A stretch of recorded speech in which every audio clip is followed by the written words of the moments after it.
आपने अपने घर में अपने नाना दादा माता पिता से एक बात हमेशा सुनी होगी कि कोर्ट कचहरी का चक्कर और जमीन जगह का चक्कर चप्पलें घिसवा देता है।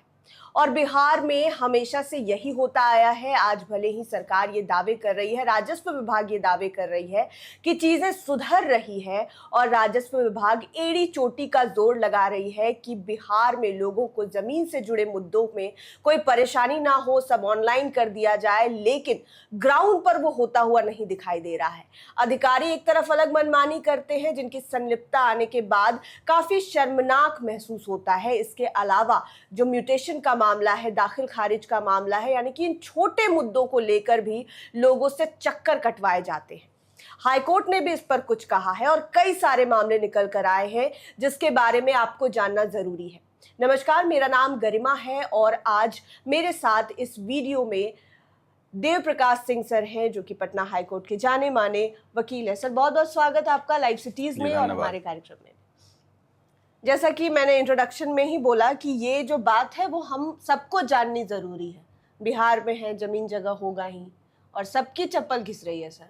परेशानी सबको हो रही है और अधिकारी बहुत ज्यादा परेशान कर रहे हैं। देखिए, अब जो जिस ढंग के वकील हम लोग के पास आ रहे हैं, क्लाइंट्स आ रहे हैं, स्पेशली ज़मीन के जो मालिक हैं जी, जिनके पास 2-4 बीघा ज़मीन है, शहर में हो या गांव में हो, तो लगता है कि उनका एसेट है कि लायबिलिटी है, समझ में नहीं आता है।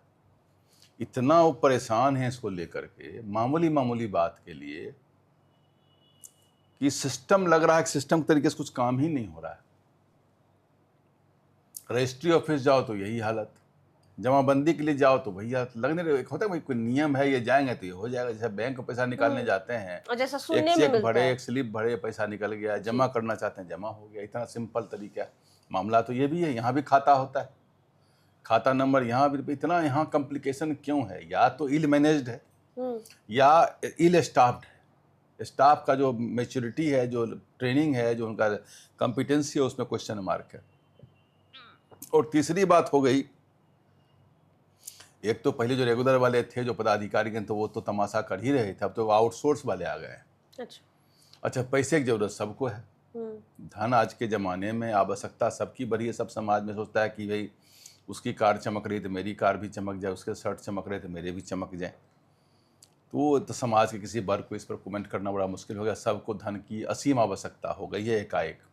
पहले ऐसा नहीं था। लाख पंडित जी, गुरु जी सब आते हैं, वो अपने भी वही काम में लगे रहते हैं। अब एक ये मामला है जमाबंदी का जी।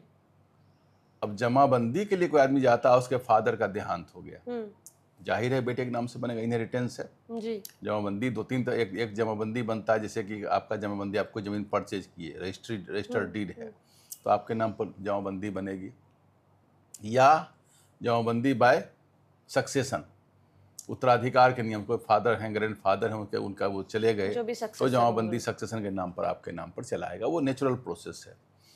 गिफ्ट से भी बनता है, कोई गिफ्ट प्रॉपर्टी हो गई, कोई सरकार से कोई अलॉटमेंट ऑफ लैंड हुआ, तो जमाबंदी का मतलब होता है कि आप सरकार को वहाँ जमाबंदी क्रिएट कर दिया, आप उसके नाम से रेंट रिसीट आपके नाम से आपको जमा कर सकते हैं सरकार की। इतना ही मतलब है। जमाबंदी कोई मालिकाना हक नहीं है, कोई टाइटल ज़मीन की नहीं। जमाबंदी केवल सरकार को रेवेन्यू अब दे रहे हैं, राइट्स है, अधिकार बताता है कि आप वहाँ पर हैं, काबिज हैं, इतना ही बताता है। लेकिन जमाबंदी यहाँ है कि एक आदमी के नाम पर 4 गो जमाबंदी चल रहा है, एक ज़मीन एक है, जमाबंदी 4 चल रहा है, 2 पैरेलल जमाबंदी चल जाती है। इसका पता नहीं, पहले तो कंप्यूटराइज नहीं था, तो कंप्यूटराइज सिस्टम, अब तो सब चीज़ को चेक हो जाना चाहिए था। एक तो ये मामला चल रहा है, और अधिकतर मामला जो हम लोग देखते हैं वो मैन मेड मामला है। ऐसा नहीं कि हो गया है गलती से, जानबूझ के किया हुआ गलती। अब एक मामला है, एक क्लाइंट एक गए हैं, एक ज़मीन के मालिक, उनके घर में उनके पिताजी का देहांत हो गया है, और उसके बाद अपने नाम से चाह रहे हैं ट्रांसफ़र कराना। तो वो गए हैं कोर्ट में, तो honourable high court justice Rajiv Rai का बेंच है। उन्होंने कहा कि भाई इस काम के लिए हमारे यहाँ क्यों पहुँच गए? म्यूटेशन सीओ साहब करेंगे सेक्शन 3 म्यूटेशन एक्ट में, उसके लिए हमारे पास क्यों आ गई? मतलब इतना छोटा काम के लिए कि अब वहाँ गए तो हम ये काम, इसके लिए हाईकोर्ट क्या ही था। हाईकोर्ट इसके म्यूटेशन में तो है कि अगर सीओ साहब नहीं करें तो DCLR साहब के पास जाइए, DCLR साहब नहीं करेंगे तो ADM साहब के पास जाइए, ADM साहब भी आपको नहीं मदद कर रहे हैं तो बिहार लैंड ट्रिब्यूनल जाइए, और बिहार लैंड ट्रिब्यूनल में भी आपको इंसाफ नहीं रहता, हाई कोर्ट जाइए, हाई कोर्ट से तो सुप्रीम कोर्ट जाइए, यही सिस्टम ने है। यानी कि 6 लेवल क्रॉस करके सीधा हाई कोर्ट के पास जाना। मैं गिन रही थी आपने कि कितने भाई सारे फंडामेंटल राइट है, हम जा रहे हैं, हमारा म्यूटेशन बाय सक्सेशन है, हमारा नहीं हो रहा है। तो हाई कोर्ट ने कहा कि ये बड़ा अनफॉर्चुनेट सिचुएशन है कि इन बातों के लिए भी लोग यहाँ पहुँच रहे हैं। उन्होंने यही कहा कि हम यह भी नहीं चाहते हैं लॉर्डशिप कि हमारा हो जाए हमारे नाम से, हम इतने चाह रहे हैं कि सीओ साहब को जो करना है करें, जमाबंदी कर दें या रिजेक्ट कर दें।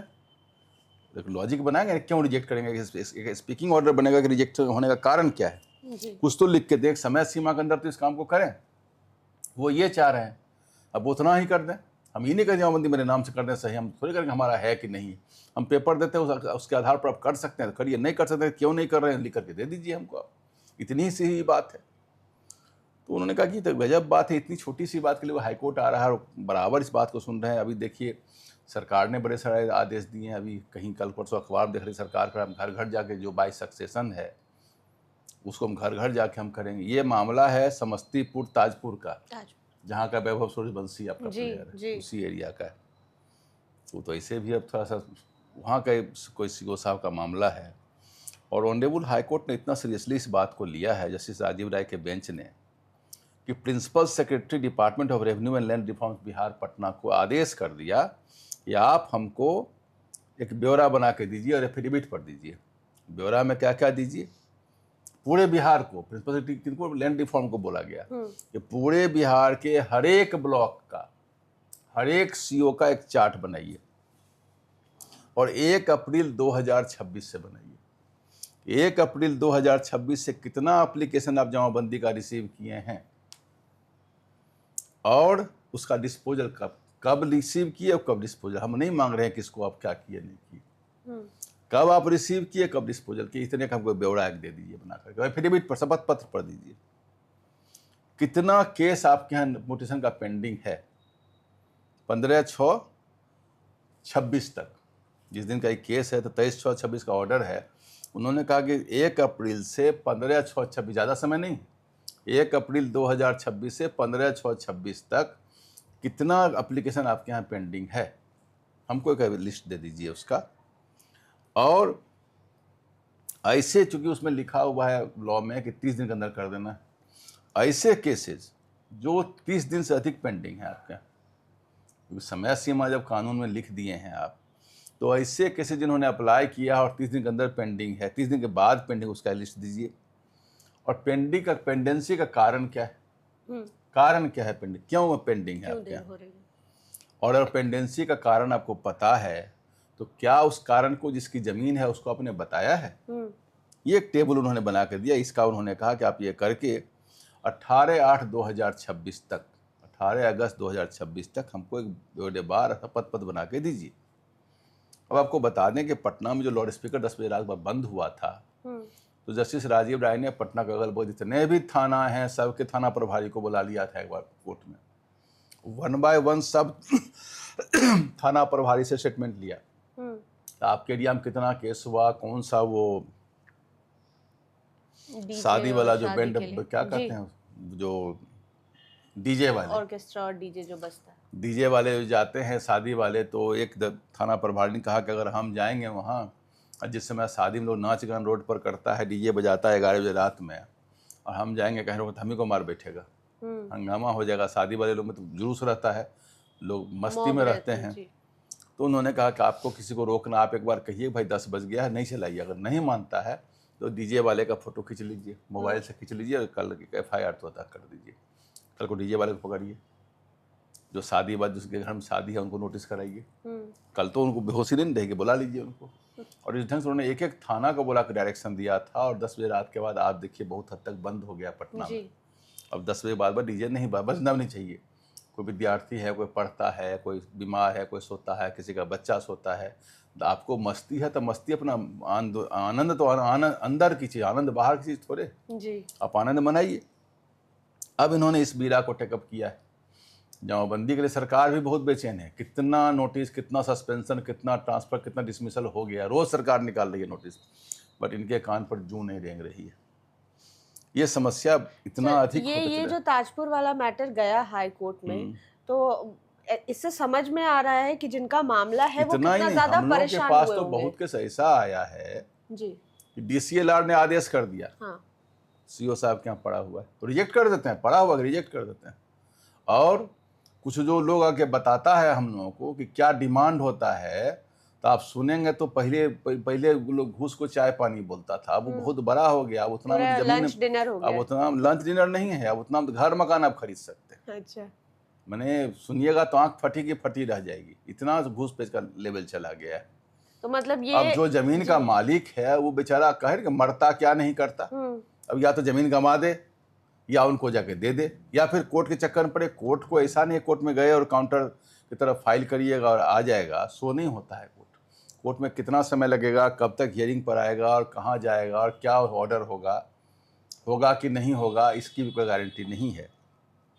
तो अगर अब क्लाइंट जो आते हैं, अगर हम लोगों से ज़्यादा उनका इंटरव्यू लीजिए, ज़्यादा समझ में बात आएगी कितना वो परेशान सर है। ऐसा तो बहुत सारा मामला हुआ होगा ये जमीन वाले मामले में कि कई सारे अधिकारी पकड़े गए होंगे, उनकी संलिप्तता बाहर आई होगी, जिन्होंने गड़बड़ी की होगी, जाली पेपर बनाए होंगे या लोगों को घुमाया होगा सिर्फ इसलिए कि आप हमको कुछ दीजिए फिर हम आपका काम करेंगे। देखिए हो तो रहा है कि टिप ऑफ द आइसबर्ग है, और हम लोग यह नहीं चाहते हैं कि शिकार किसी का हंटिंग हो, कोई आदमी को सस्पेंड डिसमिस करते रहिए और जेल भेजते रहिए। यह कोई समस्या का समाधान नहीं है। हमने शुरू में ही कहा कि धन की आवश्यकता सबको हो गई है। जो बच्चा आज नौकरी में जाता है वो चाहता है कल को ही मेरे पास सब कुछ हो जाए। जो किसी को ज़िंदगी बीत गई, पूरे ज़िंदगी में लोग एक मकान बनाता था, आज वो सब आवश्यकताएं शुरू में ही होनी चाहिए। जो एक आवश्यकता भी नहीं उसको आवश्यकता बना के बैठा हुआ है। तो उस हालत में क्या है कि उनको लगता है तुरंत में सब कुछ कहाँ से हम प्राप्त करें, कुछ न कुछ चाहता है बाएं लाइन से हट के करें। तो ये स्थिति तो बन चुकी है। धन की आवश्यकता सब लोग परेशान इस चक्कर में, और उस चक्कर में है वो चाहते हैं कुछ न कुछ गलत फलत करके आगे बढ़ जाएं, जाली बना दें, कुछ कर दें। अब जाली आप बोले तो एक बात हमको याद आ गई, अभी बिहार में एक और जाली वाला काम शुरू हो गया। अच्छा। पहले जमीन जो ग्रैब करता था, तू कहता था कोई जमीन अगर है तो क्रिमिनल से बात करो, उस इलाका का जो दादा है उससे बात करो, फिर वो फ़ोन करेगा भाई ज़मीन आप बेच दीजिए, नहीं तो आपको फिर मिलेगा कुछ नहीं। तो उस ढंग से करता। अब थोड़ा वो लोग भी हाईटेक हो गया। हाईटेक क्या हो गया, अब ज़मीन का एक जाली पेपर क्रिएट करता है। अब सुनिएगा तो आश्चर्य लगेगा कि इस ढंग के पेपर भी बन रहा है। अब जाली पेपर कैसे क्रिएट करता है, रजिस्ट्री ऑफिस चला गया, जमीन जो आपके दादा परदादा के कहीं समय का कहीं नाम का, उनके नाम से बना लिया रजिस्टर्ड डीड। अच्छा। या बना लिया मॉर्गेज, जिसको रहनामा भी कहता है, उसका एक कॉपी पेपर बना लिया। रजिस्ट्री ऑफिस में क्या होता है, पुराना जो कंप्यूटराइज हो गया उसकी बात हम नहीं कर, कंप्यूटराइज में तो उसको चेंज करना मुश्किल है। जो कंप्यूटराइज नहीं हुआ है, जैसे 60, 65, 68, 69, 70, 71, 72 का ज़मीन जो है, बहुत पुराने जो पुराने तो नहीं है, हम लोग का जन्म भी तो 60 के बादे वाले हम लोग भी हैं। तो अभी के ज़माने के हिसाब से पुराना हो गया तो वो। नहीं कहा जाएगा, लेकिन हाँ उसमें कैथी भाषा में भी रजिस्ट्री लिखा हुआ था। तो कैथी का तब AI आ गया, उससे भी टर्म हो रहा है, सरकार ने बहुत उपाय निकाल दी है। तो कैथी भाषा का जो है उसके सबके जो उसमें इंक से लिखा हुआ रजिस्टर्ड डीड होता था। उसके तरह बॉल पॉइंट पेन नहीं था। वो तो जब पटना में जब बाढ़ आई 75 में, तब बॉल पॉइंट पेन से लिखना शुरू किया। तो वो टाइप करिए या आप इंक से लिखिए, वो सब उड़ जाता है। तो बहुत पन्ना सादा हो गया, तो सादा हो गया या पन्ना ये हो गया, क्या कहते हैं, सर गया, पेज ही न है। तो उसको क्या किया गया कि किसी रजिस्टर पर उसका अभिलेख तैयार किया गया, जिसको अपना पेज पर लिखा जाता है अभिलेख को। एक रजिस्टर का लिख करके उसको रख दिया जाए, एक वॉल्यूम बनाया जाए। वॉल्यूम फिर इंडेक्स बनता है, जैसे बुक बनता है वैसे वो भी बनता है। उस वॉल्यूम में से बीच में से पेज गायब कर देगा, दोबारा जो और 4 गो पेज फिर लगा के फिर से स्टिचिंग कर देगा उसको, और स्टिचिंग कर देगा। और फिर जब सर्टिफाइड कॉपी अप्लाई करिएगा तो आपके नाम सर्टिफाइड कॉपी भी मिल जाएगा वहाँ से। उस सर्टिफाइड को लिख चल जाता है CO ऑफिस में, और जा करके CO ऑफिस कहेगा मोटेशन दीजिए मेरे नाम से रजिस्ट्री। मतलब इतना अंदर से बोला कि आप 50 साल से कहाँ थे, तो बोला कि हमको नहीं पता था, ज़मीन हमारे नाम से। अब ज़मीन मालिक के पास बोली थी ज़मीन हमारा, हम इतना जोत रहे हैं, बढ़ रहे हैं, हमारा सब कुछ, मेरा ग्रैंड फादर की ज़मीन है। बोला ग्रैंड फादर को बेच दिया है भाई। अब वो चूँकि 10 गो है उसके पास, सब बल कल बल छल है, उसके पास आपका जमीन जिसने उतना दिमाग लगाया कीमती जमीन लेना है तो सबको थाना उना सबको मिला भी लेता है वो जी। अब वो गरीब कहाँ जाए, कहाँ जांच कराने जाए। एक जन शिकायत को सांग बना है तो वहाँ भी तो अपना कभी एक आध किसी का हो गया तो हो गया। हमने कुछ पेपर्स देखा था, आज ही देख रहे थे किसी केस में, तो डिस्ट्रिक्ट मजिस्ट्रेट पटना ने भी गांधी मैदान थाना में केस किया है कि हमारे यहाँ से फर्जरी हो रही है रजिस्ट्री में। अररिया का भी केस हमने देखा है जहाँ पे कि रजिस्ट्री ऑफिस से ही डॉक्यूमेंट नया डॉक्यूमेंट बन रहा है, डॉक्यूमेंट बना करके सर्टिफाइड को बना करके किसी के यहाँ जाकर वहाँ मोटेशन ले रहा है। बिहार सरकार ने नोटिफिकेशन निकाला है इसी साल का है, जिसमें सर्किल ऑफिसर को कहा कि जो आपके यहाँ जो फर्जी डॉक्यूमेंट देते हैं और दे करके आपके यहाँ जो बनवाते हैं उन पर आप केस फाइल करिए, उनको अंदर करिए, वो तब ना जांच तो हो। बहुत बड़ी बात नहीं, कोई रॉकेट साइंस नहीं है। अगर कोई आदमी डुप्लीकेट रुपया लेके जाता है तो बैंक वाला पकड़ लेता है ना भाई। ऐसा सिस्टम नहीं कि उसको ठीक से देखेगा। कोई आदमी रजिस्ट्री होगा तो उसका आउट पेपर होगा, पेमेंट होगा, स्टाम्प ड्यूटी होगा, सबका पेमेंट सीरीज बना हुआ होगा। कुछ जो फर्जरी करता है कुछ गलती छोड़ ही देता है। अभी एक ज़मीन का हम देख रहे थे पेपर, तो ज़मीन का पेपर दिखा रहा है, उसी ज़मीन का बगल का दूसरा प्रॉपर्टी बिका है 35,000 रुपया, मुझे बेचे हुए 600 रुपये, क्योंकि जाली है। तो जाली पेपर बना करके, वॉल्यूम बना करके, और रजिस्ट्री ऑफिस शुरू में RTI में लिख के देगा कि हमारे पास नहीं है डॉक्यूमेंट, फिर देगा कि नहीं मिल गया है ज़मीन हमारे पास। अब ये हालात बने हुए हैं। अब ज़मीन मालिक जो साधारण व्यक्ति है, हम लोग वकील, हम लोग का तो पैसा हम लोग देखते हैं, अगला क्या करेगा उसके बारे में सोच के देखिए। अगला तो परेशान है। इसका उपाय क्या है सर? उपाय ये सिस्टम जिससे कंप्यूटराइज हुआ है ना, सारी जमीन कंप्यूटराइज करे, और जहाँ भी इस ढंग का क्वेश्चन मार्क लग रहा है, कंप्लेन आ रहा है, उसका पूरा गहनता से जांच होना चाहिए। उसके लेजर वॉल्यूम को जो फॉरेंसिक टेस्ट है वो भी होना चाहिए। अगर कोई आदमी जमीन पर 50, 60, 70 साल से काबिज है, सारे पेपर डॉक्यूमेंट हैं, सारे ओवर डॉक्यूमेंट हैं, अगर बगल पूछिए तो बताइए ये काबिज, अगर उसके बारे में पता है जमीन इनके बाबा बेच दिए, इनके परबाबा हमारे यहाँ गिरवी रखे थे, इसका जांच होगा ना कि आप बोल दिए और आपका जमीन वापस दे देंगे। अब उस आदमी का जो कानूनी सिस्टम यहाँ का है कि कौन को सिविल कोर्ट जाएगा तो 15-20 साल लगेगा। पुलिस के यहाँ एक Bihar land dispute resolution act बना है 2009, कितना इफेक्टिव है नहीं है, कुछ कुछ उसमें होता है। पुलिस के पास ज़मीन का नोहाव नहीं है। हाई कोर्ट कहेगी ये काम हम करेंगे नहीं, प्राइवेट लैंड, तो जाए तो कहाँ जाए वो आदमी, और कहाँ जाकर फैसला होगा।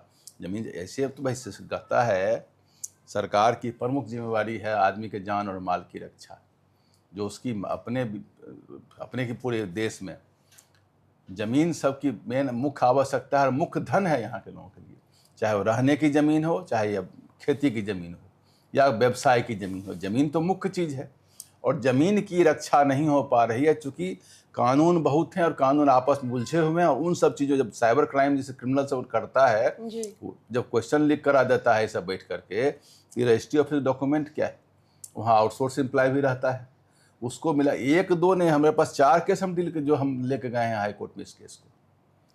तो सबसे बड़ी बात है कुछ भी डॉक्यूमेंट बना करके कभी गिरवी बना दिया, और गिरवी कब का बनाएगा, 60-70 साल पहले का, कि आप बहुत ज़्यादा उसका कुछ मिलेगा ही नहीं डॉक्यूमेंट। और वहाँ से क्या करता है, सर्टिफाइड को भी निकलवा लेता है, और उसको अंदर जाकर इंसिसिव स्टडी करिएगा तो मालूम होगा कि वॉल्यूम से पेज फाड़ दिया। अभी सरकार ने बहुत सारे केस किए हैं, कुछ लोग जेल भी गए हैं, पटना रजिस्ट्री से भी कुछ लोग जेल गए हुए हैं जी।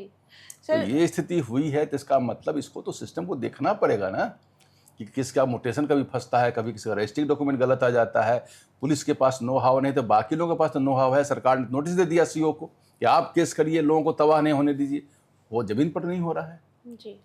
सर, ये जो दाखिल खारिज वाले मामले में पटना हाई कोर्ट ने वो ताजपुर वाले मामले में जो कहा है कि अगस्त तक आप पूरी रिपोर्ट तैयार करके दीजिए, ये बहुत ही अच्छा ऑर्डर है। क्या फायदा होगा आम लोगों को? फायदा ये होगा कि सरकार तो कहते कहते उब गई, इनको ट्रांसफर पोस्टिंग सस्पेंड करते सरकार थक गई जी, ये काम नहीं कर रहे हैं। अब हाई कोर्ट ने इस बीड़ा को उठाया है कि आप समयबद्ध तरीके से जमाबंदी करें, जमाबंदी करें या ना करें। अप्रैल से लेकर अब तक का मांगा और समय है, मिला है, एक उसमें डायरेक्शन भी बाद में आएगा, अभी तो ऑर्डर है, इंटरिम ऑर्डर है जी। और जमाबंदी यह नहीं कहा कि आप कर दीजिए, आप समयबद्ध तरीके से निपटारा कर दीजिए उसका, या तो करिए या ना करिए, जहाँ जाना होगा तहाँ जाएगा।